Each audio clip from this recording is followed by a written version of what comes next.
મારે સમજાવવું છે કે તમે આ મંડપમાં આવ્યા છો, કોઈ વ્યવહાર નિભાવવા આવ્યા હશે, કોઈ મંડળના સભ્ય છે એટલે આવ્યા હશે, કોઈને શિવ ગમતો હશે એટલે આવ્યા હશે, અને આ બધા પેલા કોકની કાંઈક પ્રસંગમાં હાજરી આપી હશે એટલે તમે હાજરી નિભાવવા પણ આવ્યા હશો.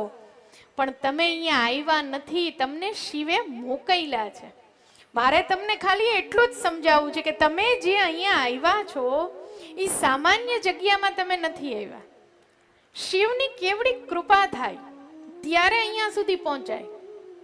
અને શિવ પુરાણમાં તો વ્યાસજી ત્યાં સુધી લખે છે કે શિવની કથા સાંભળવા આવેલા, જેને શિવની કથા સાંભળી છે એના ચરણ રજ, તમે અહીંયાથી જ્યારે જાઓ છો ને તમારા પગ જ્યાં જ્યાં પડે છે એની ચરણ રજ પણ જ્યાં પડે એના પણ 7 પેઢીના પિતૃઓનો મોક્ષ થઈ જાય. તમે વિચારો આ શિવની કથા કેવી કલ્યાણકારી હશે.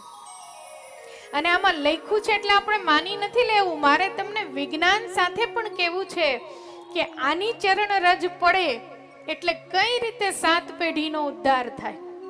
પણ હું આજે નહીં કહું, એના માટે તમારે રાહ પણ જોવી પડશે.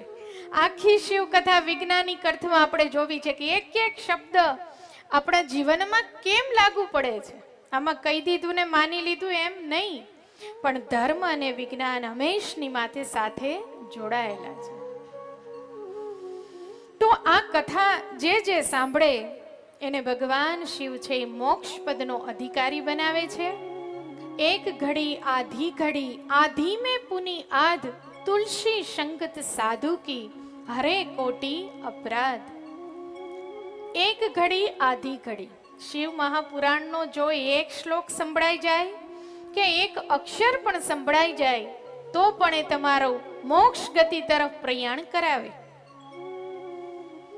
અને આ ઓના જેવું છે કે તમારે પોરબંદર જવું હતું પણ તમે ગાડીમાં બેસી ગયા એ જામનગરની, એટલે હવે તમે ટિકિટ ભલે પૈસા છે પણ એમ કયો પોરબંદર મોકલો, પણ એ જે બસ વાળો છે એ જામનગર જાય છે, એ કેમ તમને ત્યાં પહોંચાડે?